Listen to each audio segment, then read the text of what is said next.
순종과 이적의 시간차라는 제목으로 오늘 나누겠습니다. 이제 드디어 가나안 여정의 첫 발을 떼는 순간입니다. 언약궤를 따라가고 성결하라라는 명령을 받고 이제 언약궤를 맨 제사장들과 백성이 앞으로 나아갑니다. 언약궤의 첫 번째 여정은 요단강을 건너가는 거예요. 사실 요단강을 건너간다, 그 많은 물이 차 있는 그 요단강을 건너간다는 것은 과학적으로 해석이 안 되고 상식적으로 해석이 안 되는 일입니다. 그렇기 때문에 그 과학적으로 해석이 안 되기 때문에 어떻게 하면 이것을 설득할 수 있을까, 어떻게 하면 이걸 설명할 수 있을까라고 생각해서 제 생각에는 여호수아서에 이걸 되게 자세히 기록해야 될 것 같아요.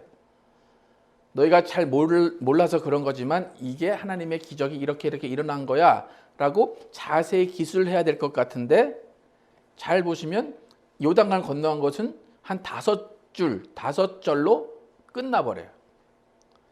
정말 간단하게 설명을 해요. 언약궤를 맨 제사장들이 출발하고 제사장들의 발이 물에 닿자마자 멀리 떨어져 있는 아담 성읍 변두리에서 물이 끊겼다, 물이 쌓였다. 그리고 시간이 지나서 땅이 말랐고 언약궤가 요단강 중간에 서 있을 때에 이스라엘 자손이 건너갔다. 그게 다 끝이에요. 이게 설명의 끝이에요. 구체적으로 물이 어떻게 멈춘 건지, 몇 시간이 걸려서 넘어갔는지, 얼마나 그 물이 많았는지 적었는지 전혀 설명이 없다는 거예요. 그래서 지금 시대의 과학자들이 이것을 설명하기 위해서 과학적으로 이렇게 증명을 해내고 있긴 하지만 이 일은 과학적으로 상식적으로 설명이 될 수 없는 일이에요. 그래서 하나님은 말씀하신 대로 기이한 일에 해당하는 거예요. 기이한 일은 말 그대로 설명할 수 없는 일이기 때문에 그저 결과만 이야기하는 거예요. 결과만. 누군가가 제사장의 발이 물에 닿는데 물이 어떻게 멈췄냐? 왜 멈췄냐? 라고 물어보면 여러분은 설명할 수 없기 때문에 나는 몰라, 하나님이 그렇게 하셨어 라고 말할 수밖에 없는 거예요. 여러분, 기이한 일이다 라고 할 때 여러분이 그 원리, 그 이유를 알면 그것은 기이한 일이 아니에요. 여러분이 모르기 때문에, 설명할 수 없기 때문에 그것이 기이한 일이 되는 거예요. 그러니까 기이한 일은 뭐냐면 그냥 하라 하는데 했더니 그 일이 벌어졌다, 그 일이 일어났다, 그 일이 생겼다. 그것이 기이한 일이라는 거예요. 그러니까 설명할 수 없기 때문에 기이한 일은 하나님이 하신 거예요. 기이한 일은 하나님이 함께 하시는 증거로 나타나는 것이 기이한 일이에요. 밖으로 드러나는 일, 겉으로 드러나는 일이 어떻게 이루어졌는가? 나는 모르겠다. 나는 설명할 수 없다. 하지만 단 한 가지는 안다. 하나님이 함께 하셨고 하나님이 이 일을 계획하셨다 라고 말하는 것이 기이한 일에 대한 최선의 설명이에요. 여러분, 하나님이 함께 하신다. 지금 여호수아에게 하나님이 내가 너를 높여주겠다 라고 말씀하세요. 그런데 높여주시는 이유는 뭐냐면 내가 너와 함께 있는 것을 보여주기 위해서다 라고 그러세요. 그러니까 기이한 일을 보여주겠다. 그 이유는 내가 너와 함께 하는 것을 증명하기 위해서다 라는 거예요. 함께 하시면 기이한 일이 벌어진다 라는 것이 원칙이에요. 하나님께서 기이한 일을 일으키시는 명확한 이유를 지금 설명하고 계신 거예요. 다시 한번 7절 함께 읽어보겠습니다. 시작. 여호와께서 여호수아에게 이르시되 내가 오늘부터 시작하여 너를 온 이스라엘의 목전에서 크게 하여 내가 모세와 함께 있었던 것 같이 너와 함께 있는 것을 그들이 알게 하리라. 내가 모세와 함께 있었던 것 같이 너와 함께 있는 것을 그들이 알게 하기 위해서 너를 크게 하는데, 그 크게 하는 그 방법은 이적, 기이한 일을 베푸신다는 거예요. 그래서 여호수아에게만 말씀하신 거예요. 여호수아를 크게 하시기 위해서 이적을 차례차례 나타내 주겠다, 그거예요. 그런데 사실 여호수아를 크게 하시는 이유, 그것은 여호수아 한 사람만을 위한 것이 아니에요. 모세나 여호수아는 이스라엘을 대표하는 대표성이 있어요. 내가 오늘부터 시작하여 너를 온 이스라엘의 목전에서 크게 하여 내가 모세와 함께 있었던 것 같이 너와 함께 있는 것을 그들이 알게 하리라. 그러니까 모세나 여호수아만 함께 한다는 것이 아니라 이스라엘과 함께하는 하나님을 보여주겠다는 거예요. 그러니까 이스라엘 사람들이 하나님이 이스라엘과 함께 있다는 것을 믿게 하기 위해서 하나의 본보기, 하나의 예로 여호수아와 함께 있는 것을 통해서 하나님이 설명하시겠다는 거예요. 그러니까 이스라엘 중에서 그래도 하나님의 말씀을 가장 잘 순종하는 사람이 여호수아였어요. 그러니까 순종하면, 하나님의 말씀을 잘 따르면 이런 이적이 일어난다, 하나님을 잘 따르면 이런 기이한 일이 일어난다라는 것을 여호수아의 예를 통해서 보여주시겠다는 거예요. 그래서 그 여호수아 예를 통해서 이스라엘 너희 모든 사람들이 하나님과 함께 해라, 하나님을 순종해라 라는 거예요. 그러니까 하나님의 말씀에 순종하는 자, 하나님의 말씀을 따르는 자에게 하나님은 함께 하신다는 것을 여호수아를 통해서 보여주시는 거예요. 하나님이 너와 함께 있는 것을 알게 하겠다 그래요. 하나님의 입장에서는 너와 함께 있겠다라는 것이고, 우리의 입장에서는 하나님이 우리와 함께 하신다라는 거예요. 여러분, 하나님이 함께 하신다, 여러분 어떤 의미로 여러분 생각을 하십니까? 하나님이 함께 하신다. 하나님이 함께 하신다. 하나님이 함께 하신다는 것은 뭐냐면, 여러분이 하나님의 입장에서는 내가 함께 한다 그거죠. 그러면 여러분의 입장에서는 하나님의 말씀을 듣고 따라 순종한다는 거예요. 그러니까 여러분이 하나님의 말씀을 듣고 따라 순종할 때 하나님이 함께 하신다는 것이 여러분에게 경험된다는 거예요. 이것은 공식이에요. 여러분, 제가 하나님이 함께 하신다 하면 여러분은 하나님의 말씀을 듣고 따라 순종한다. 혹시 앞에 써 있나요? 써 있나요?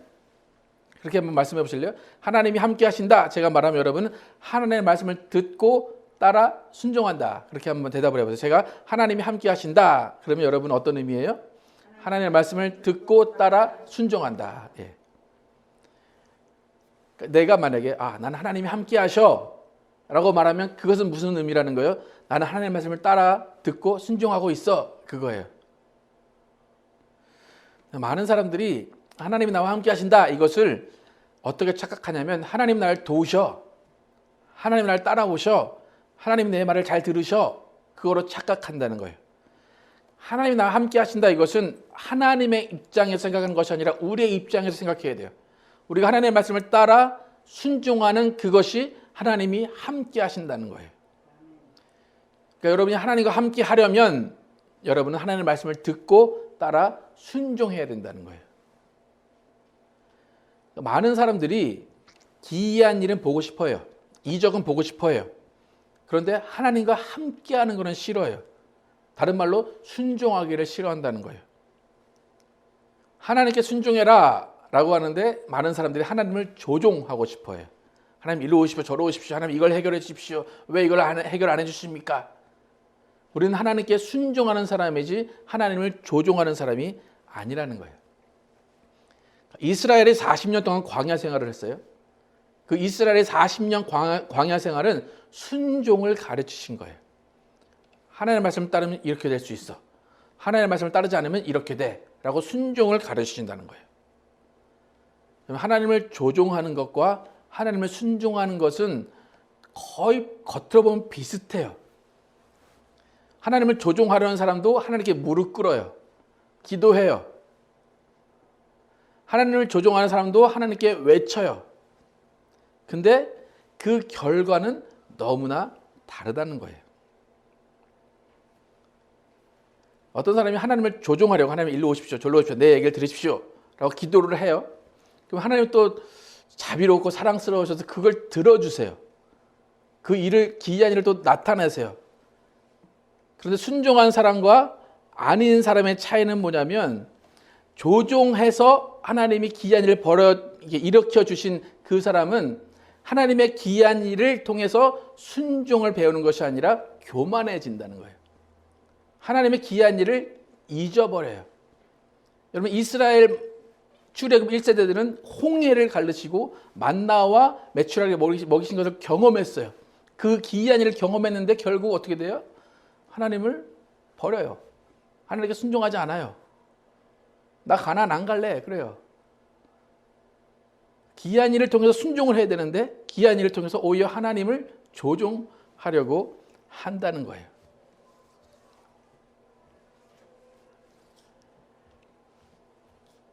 하나님께서 이스라엘에게 바라시는 것은 순종이라는 거예요. 하나님 나의 뜻을 이루어 주십시오.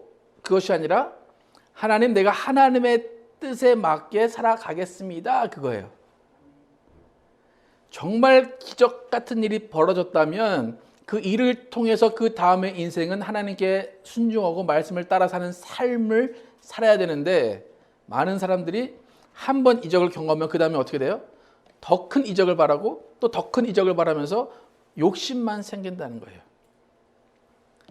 만약에 여러분에게 이적이 일어났는데 순종함 없이 하나님을 조종하는 가운데 일어났다면 그 일은 그 순간에는 좋은 일 같지만 나중에는 결국 그 일이 여러분에게 독이 될 수 있다는 거예요. 여러분, 로또 당첨되면 좋겠죠, 그죠? 저는 로또 당첨되면 되게 잘 살 것 같아요. 그 돈을 잘 분배해서 잘 쌓아놓고 잘 살 것 같아요. 근데 로또 당첨된 사람들의 대부분 어떻게 된다는 결과가 나옵니까? 그죠? 자살하거나 가정이 망하거나 뭐 마약에 중독되거나 우리는 안 그럴 것 같죠, 그죠? 우리는 잘 살 것 같아요. 그런 기이한 일이 벌어지면 잘 살 것 같은데 다른 사람들은 왜 그런지 모르겠어요. 근데 그게 기이한 일이 벌어졌을 때 내가 순종함이 없었기 때문에 그렇다는 거예요. 여러분, 기도원 같은 데서도 많은 병자들이 고침을 받습니다. 그런데 병 고침 받는 그것에만 목적을 두고 있었다면 한순간 병 나음의 기적은 경험하지만 얼마 못 가서 또 다시 그 병에 걸려서 오는 사람들이 많다는 거예요. 그러니까 하나님은 기이한 일을 보여주시는 이유가 뭐냐면 너희가 순종해라라는 거예요. 내가 이렇게 너에게 기이한 일을 보여줄 수 있는 존재니까 너희는 나의 말을 따르고 나의 명령에 순종해라 라는 것을 보여주시기 위해서 기이한 일을 일으키신다는 거예요. 그러니까 하나님이 기이한 일을 벌이시는 것은 우리가 하나님을 더 잘 알게 하시기 위해서요. 그 이후로 말씀에 순종하는 삶으로 하나님과 함께 하기를 위하신다는 거예요. 그래서 여호수아에게 내가 이런 기이한 일을 계속 보여줄 건데 그 이유는 내가 너와 함께 하는 것을 보여주기 위해서야. 그런데 하나님이 함께 하시기 위해서는 여호수아가 하나님의 말씀에 순종하고 따라야 된다는 거예요. 그러니까 순종 없이 말씀에 따르는 삶이 없이 기이한 일을 보는 것에만 집착한다면 그것은 신비주의에 빠질 수밖에 없다는 거예요. 여러분, 하나님이 함께 하신다. 그것은 우리의 입장에서는 하나님의 말씀에 순종한다라는 것을 잊으면 안 돼요. 그 순종을 통한 기이한 일을 보여주시는 것이 하나님의 마음이라는 거예요. 그러니까 아까 제가 여호수아가 이 요단강의 사건을 5절로 짧게 설명한 이유가 여기에 있어요. 많은 이런 기적에 대한 설명이 필요한 것이 아니라 그냥 요단강 건너갔어. 그거로 끝내고 그 요단강을 건너가는 그 기이한 일은 하나님의 말씀에 순종하는 사람을 통해서 하나님이 역사하신 거야라는 그것을 보여주기 위한 거란 거예요. 그러니까 기적이 중요한 게 아니라 기적을 통해서 하나님이 원하시는 것이 무엇인가를 말하고 싶었다는 거예요. 그러니까 이스라엘에게는 이적을 보는 것보다 하나님께 순종하고 여호수아 자신과 같이 하나님이 함께 하신다는 사실을 마음판에 새기는 것이 더 중요하기 때문에 이렇게 요단강을 건너는 이 이야기는 짧게 설명하고 있다는 거예요. 그러니까 오늘 아까 7절에서 하나님이 여호수아를 크게 해주신다 그렇게 약속하셨어요. 근데 그 이유는 제사장들이나 온 이스라엘이 여호수아 같이 말씀에 순종하면 이런 이적을 보여준다는 것을 알게 하시기 위한 거예요. 이스라엘 중에서 가장 하나님의 말씀에 순종하는 사람이 여호수아였다는 거예요. 그래서 여호수아와 같이 너희도 나의 말에 순종해라. 그러면 이런 이적을 보여주겠다. 그래서 하나님은 여호수아에게 먼저 명령하시는 거예요. 그리고 이스라엘은 여호수아의 명령을 듣게 하신다는 거예요. 여러분, 여호수아에게 하나님이 너를 크게 해주겠다, 너와 함께하는 걸 보여주겠다 그래요. 근데 사실 이때 이스라엘 가운데 여호수아가 가장 나이가 많았던 사람 중에 하나예요. 그렇기 때문에 하나님이 리더십을 부여하지 않으셔도 여호수아는 리더십이 있을 수밖에 없어요. 이전에 이 하나님이 너를 높여주겠다 하시기 전에도 분명히 이스라엘 사람들은 여호수아에게 충성을 맹세했고 순종하기로 했어요. 근데 하나님은 또다시 너를 크게 해주겠다, 그 말씀하시는 이유는 뭐냐면 여호수아 네가 순종하는 것, 말씀을 잘 따르는 것, 그 모습을 이스라엘에게 보여주기를 원한다라는 거예요. 그래서 말씀에 순종하는 그 영적 권위를 부여하겠다는 거예요. 나이에서 오는, 경험에서 오는 권위가 아니라 영적 권위를 너에게 부여해 주겠다. 그 영적 권위는 말씀에 순종하고 말씀을 따르는 데서 온다라는 거예요. 그래서 이렇게 여호수아가 하나님의 말씀을 듣고 순종하면서 영적 권위를 부여받았는데, 여호수아의 순종의 모습을 가장 처음으로 닮아야 되는 사람은 요단강을 건너가는 첫 번째 선봉에 선 제사장들이에요. 여러분의 제사장들이 언약궤를 메고 가는데 여호수아의 명령에 순종하지 않았다면 출발조차 할 수가 없어요. 그죠? 왜 나를 맨 앞에 세웁니까? 난 맨 뒤에 있을 거예요. 언약궤를 보호해야지 왜 우리를 맨 앞에 세웁니까? 라고 제사장들이 여호수아의 말에 순종하지 않았다면 요단강을 건너갈 수 없어요. 특히 깊어진 요단강에서 빠져 죽을 수밖에 없어요. 그렇기 때문에 제사장들은 여호수아의 말에 순종할 수밖에 없다는 거예요. 여호수아가 명령한 것이 하나님의 말씀으로 받아들이고 순종한다는 거예요. 하나님은 여호수아에게 이렇게 명령하십니다. 8절 보시면 너는 언약궤를 맨 제사장들에게 명령하여 이르기를 너희가 요단 물가에 이르거든 요단에 들어서라 하라. 요단강에 가장 처음 발을 넣은 사람들은 제사장들이에요.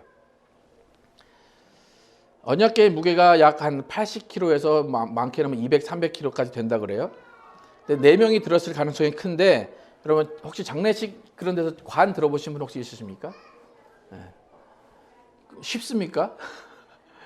한 몇 걸음 걸어가면 못 걸어가요 그거. 네. 그리고 4명이 잘 맞아야 돼요. 4명이 잘 안 맞으면 키가 뭐 작거나 누가 좀 힘을 들쓰면 막 마음가운데 화가 나고 이제 이걸 놔야 되나 버려야 되나 막 그럴 때가 있어요. 그러니까 평지를 그렇게 가기도 힘든데 지금 강을 건너가야 돼요. 또 강의 높이가 가장 높이 있는 때예요.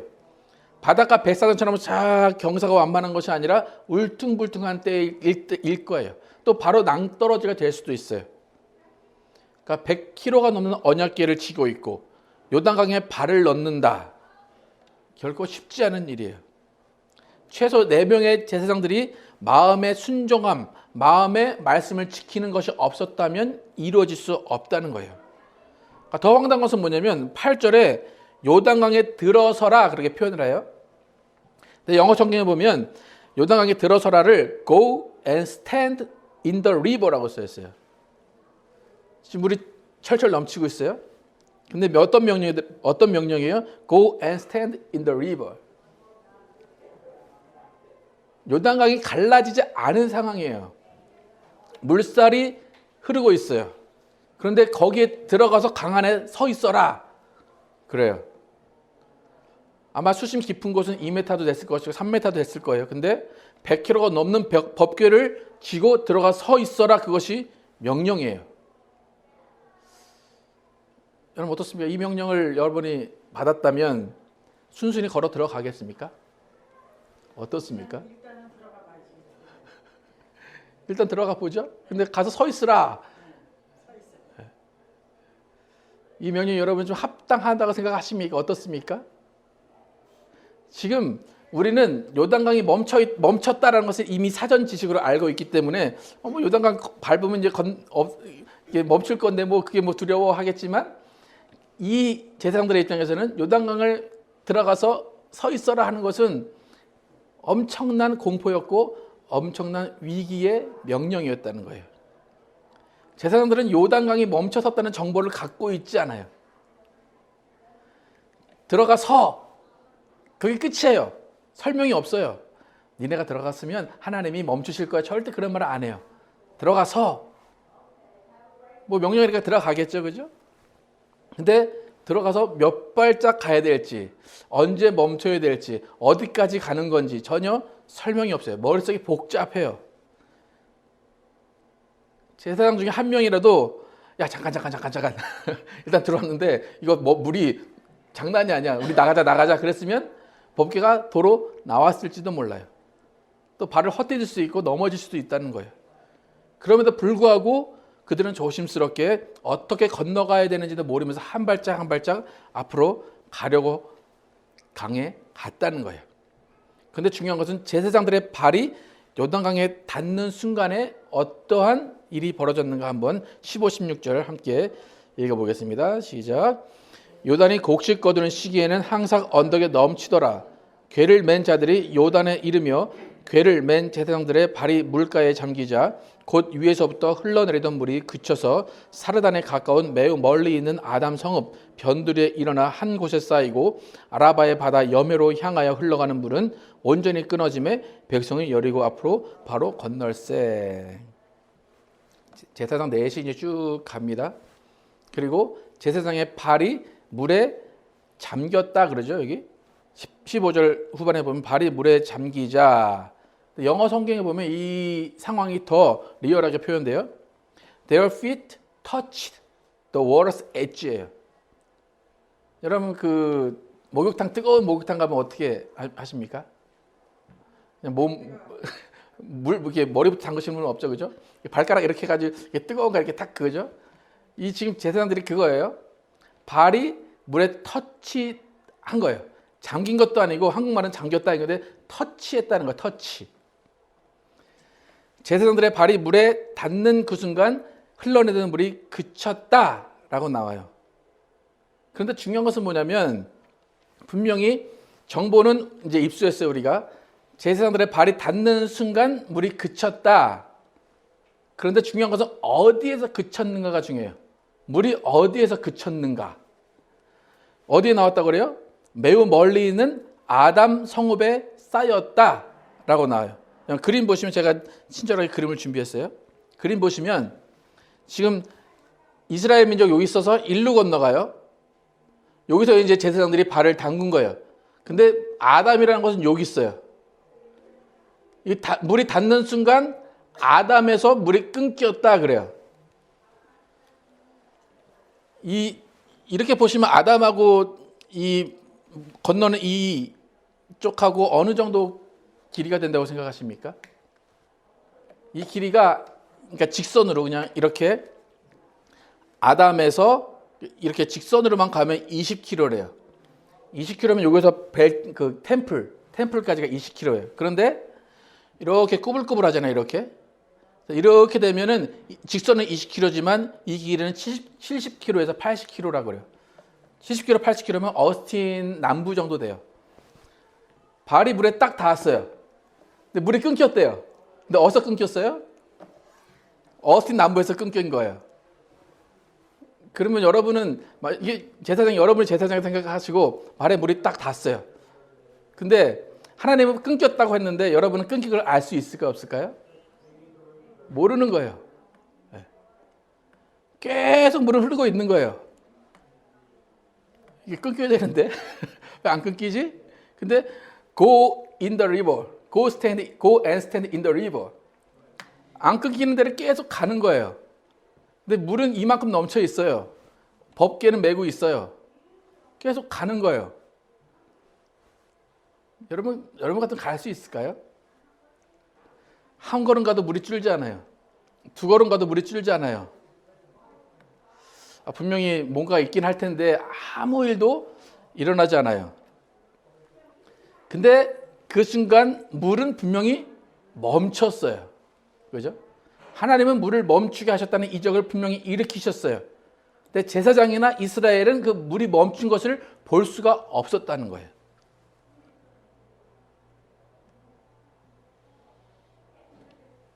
20km 위에서 물이 멈췄는데 제사장들의 입장에서는 좀 체면상으로도 돌아갈 수는 없잖아요. 돌아갈 수는 없는데 앞으로 가려고 하니까 계속 깊은 물로 빠져갈 수밖에 없다는 거예요. 여기서는 물이 말랐다고 하는데 물이 마를 기미도 안 보여요. 그러니까 7, 80km 되는 그 물이 끊기고 땅이 마르기 위해서는 어느 정도의 시간이 필요할까 한번 생각을 해보세요. 그러니까 이스라엘이 지금 마른 땅을 건너갔다고 그러거든요. 하나님이 드라이처럼 샥 말리신 것이 아니에요. 아담 성읍에서 물이 딱 끊기게 하시고 그 물이 다 빠진 다음에 또 물이 말라야 돼요. 그때까지 제사장들은 그 안에 있었다는 거예요.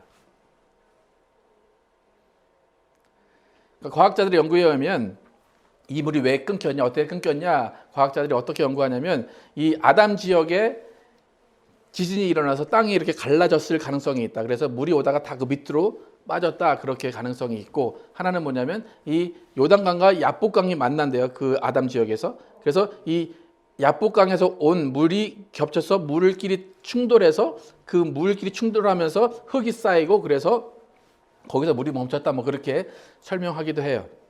어떤 현상에 의해서든지 아담에서 물이 멈췄어요. 근데 이미 제사장들은 발에 물을 담갔고 요단강을 건너가려고 해요. 근데 아무리 시간이 지나도 요단강은 마르지 않았다는 거예요. 그럼에도 불구하고 제사장들이 밖으로 다시 돌아 나왔다라는 기록은 없어요. 모르죠. 그 제사장 넷이서 무슨 일을 했는지는 우리는 잘 몰라요. 야, 왜 이러냐 이거, 우리 나가야 되지 않겠냐, 우리 다 이러다 죽겠다 그랬을지도 몰라요. 하지만 그들은 묵묵히 그 안에 있었기 때문에 이스라엘이 건너갔다는 거예요.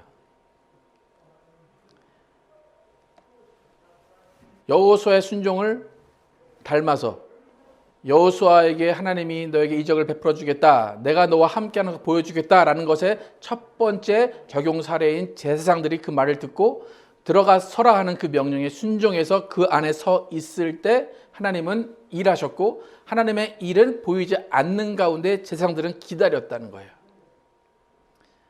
만약에 제사장들이 이곳에 물을 담갔다가 야, 물 줄지 않는다, 물 안 멈춘다, 발 빼자 했다면 요단강은 다시 흘렀을 거예요. 여러분, 우리가 하나님께 기도가 응답받았다라는 확신이 들 때가 있어요. 혹은 더 확실하게 하나님의 음성을 들었다라고 할 때도 있어요. 하나님이 이 일을 해주겠다라고 음성을 들었고 하나님이 이 일을 약속한다라고 음성을 들려주실 때가 있어요. 근데 분명히 음성은 듣고 응답의 확신을 받았는데 상황은 전혀 변하지 않고 깜깜무소식으로 아무 일도 일어나지 않을 때가 많이 있어요. 한 달 지나도 두 달 지나도 기도의 응답은 보이지 않아요. 전혀 하나님이 일하심을 느낄 수 없을 때가 많아요. 그럼 우리는 대부분 하나님이 내 기도 안 드시나 봐, 내가 그럴 줄 알았어, 기도하면 뭐해, 기도도 안 되네 라고 기도를 취소하거나 하나님을 원망하거나 내 힘으로 해야지, 내가 알아서 해야지 라고 할 때가 있어요. 우리가 하나님의 음성을 들었을 때, 하나님이 응답하신다고 했을 때 지나도, 시간이 지나도 아무 일도 일어나지 않는 이때에 우리가 생각해야 되는 것이 이 제사장들의 마음이라는 거예요. 내 발이 물에 닿았는데 하나님은 일하셨는데 나는 그 일하심을 느끼지 못할 때, 그 순간에 우리가 어떻게 생각해야 되는 거예요. 하나님은 요단강을 분명히 멈추게 하셨어요. 근데 문제는 어디에서 멈추게 하셨다는 거예요? 20km, 꾸불꾸불 70km 상류에서 멈추게 하셨다는 거예요. 좀 이적을 일으키시려면 물을 딱 닿는 그 순간 쫙 갈라지게 하시면 얼마나 좋아요, 그죠? 그럼 보기도 좋고 좀 이렇게 자랑하기도 쉽고 기록하기도 쉽고. 근데 물이 닿는 순간 물이 끊겼다고 하는데 전혀 끊긴 게 보이지 않았다는 거예요. 근데 중요한 것은 여호수아와 제사장들은 순종했다는 거예요. 말씀에 순종했어요. 그런데 하나님의 말씀에 순종한 그 기이한 일이 벌어진 것을 본 때는 이미 시간이 많이 지난 다음이라는 거예요. 여러분, 대부분 연초에 기도를 많이 합니다, 그죠? 연초에 3일 금식도 하고 연초에 기도를 많이 해요. 그럼 연초에 기도를 하면 여러분이 막 그 뜨거운 마음으로 하나님께서 응답을 주시고 그래요. 그러면 연초에 기도한 것이 여러분 응답이 바로 되는 경우가 많이 있던가요? 아니면 잘 안 되는 경우가 많이 있나요? 어떻습니까? 여러분 연초에 기도한 거 다 응답됐습니까 지금? 어떻습니까? 때로는 그 다음으로 넘어가기도 하고 때로는 지금 10월인데 저 같은 경우는 지금 연초에 기도한 게 10월 달에 응답이 되는 경우도 있어요. 그러면 그 9개월, 10개월 아무 일도 일어나지 않는 그 기간 동안 우리는 낙심하게 된다는 거예요. 하나님 뭐 하시나? 하나님 왜 내 기도 안 들으시나? 내가 뭘 잘못하고 있나? 생각이 들 때가 있어요. 하지만 중요한 것은 뭐예요? 내가 기도하는 그 순간 하나님은 이미 응답하셨다는 거예요. 응답하신 그 순간 하나님은 일하셨고 하나님의 일은 9개월 동안 10개월 동안 계속 진행이 되고 있다는 거예요. 10개월 동안 아무 일도 일어나지 않는다고 하나님을 원망하고 기도를 취소하고 있다면 그 일은 일어나지 않을 거라는 거예요. 요단강이 계속 흘러간다고 해서 발을 뺐다면 요단강은 계속해서 그냥 흘러갈 뿐이라는 거예요. 여러 가지 기도를 제가 연초했는데 우리 교회에 땅을 주셨다. 그런 응답을 주셨어요. 그런 음성을 주셨어요. 10개월이 지났어요. 아무 일도 일어나지 않아요. 도대체 언제 주신다는 거죠? 잘못 들은 건가요? 언젠가 주실 줄로 믿는 거죠. 하나님이 이미 일을 시작하셨어요. 근데 언젠가 주실 것은 모르기 때문에 거기다 계속 발 담그고 있는 거예요. 하나님은 그 시간차를 보신다는 거예요. 그 시간차에 우리는 뭐 하고 있어야 돼요? 순종하고 말씀 듣고 말씀 따르고 있어야 된다는 거예요. 그 시간차에 에이 하나님 기도 응답 안 하셔. 나 딴 데 갈래. 내 재미를 위해서 살래. 라고 하면 그 기도는 없어져 버린다는 거예요. 그러니까 요단강을 건너가게 하시겠다라고 그 말씀만 하시고 제사장들에게 발을 담그라 하셨어요. 그러면 제사장들의 입장에서는 발을 담글 이상 어떻게 하고 있어야 돼요? 그대로 있어야 돼요. Go and stand예요. Go and move가 아니라 Go and stand예요. 여러분이 기도했어요. 하나님 응답해 주세요 라고 했으면 여러분은 뭐 하고 있어야 돼요? 발 담그고 있어야 되는 거예요. 저도 이제 7년 동안 이 킬린에 발을 담그고 있는데 자꾸 발을 빼려고 그러거든요. 근데 어떻게 해야 돼요? 하나님이 응답하신 걸 보려면 발을 담그고 있어야 되는 거예요. 발을 담그고 있으면 언젠간 하나님의 응답이 일어난다는 거예요. 하나님이 요단강을 멈추시는 그런 이적을 보는 것이 중요한 것이 아니라 하나님은 발을 담그고 있는 그 모습을 보고 싶으시다는 거예요. 네가 발을 담그고 있으면 내가 요단강을 멈춘 것을 볼 거야.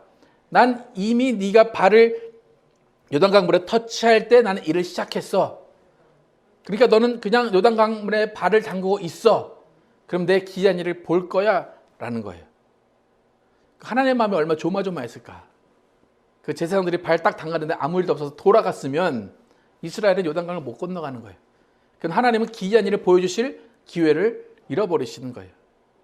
그러니까 우리의 순종의 시간, 우리의 하나님이 기다리시게 하는 그 시간 차에 하나님은 더 애타게 우리를 바라보신다는 거예요.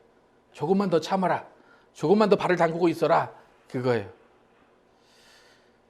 여러분 하나님의 이적이 오늘 일어나지 않는다고 해서 여러분 낙심하지 마시고 하나님이 원망된다고 해서 포기하지 마시고 믿음과 소망으로 조금 더 견디고 조금 더 발을 담가놓고 계시기 바랍니다.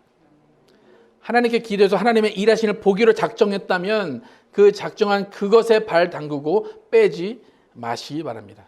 그러면 기다림 속에서 머지않아 하나님의 이적을 볼 수가 있습니다.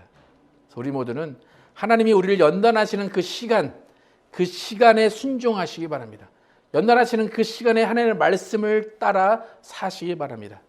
그 순간은 나를 정금과 같이 단련된 은으로 변화시키는 순간입니다.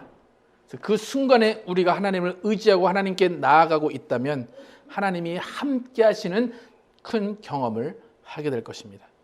그래서 우리 모두는 하나님과 함께 하시는 경험, 그것은 하나님의 말씀에 순종하고 따라갈 때 하나님이 함께 하신다는 그 경험을 한다는 것을 여러분 인정하시고 순종함으로 발을 담그고 있는 그 모습으로 하나님의 기이한 일을 경험하시는 여러분과 제가 되기를 예수 이름으로 축원합니다.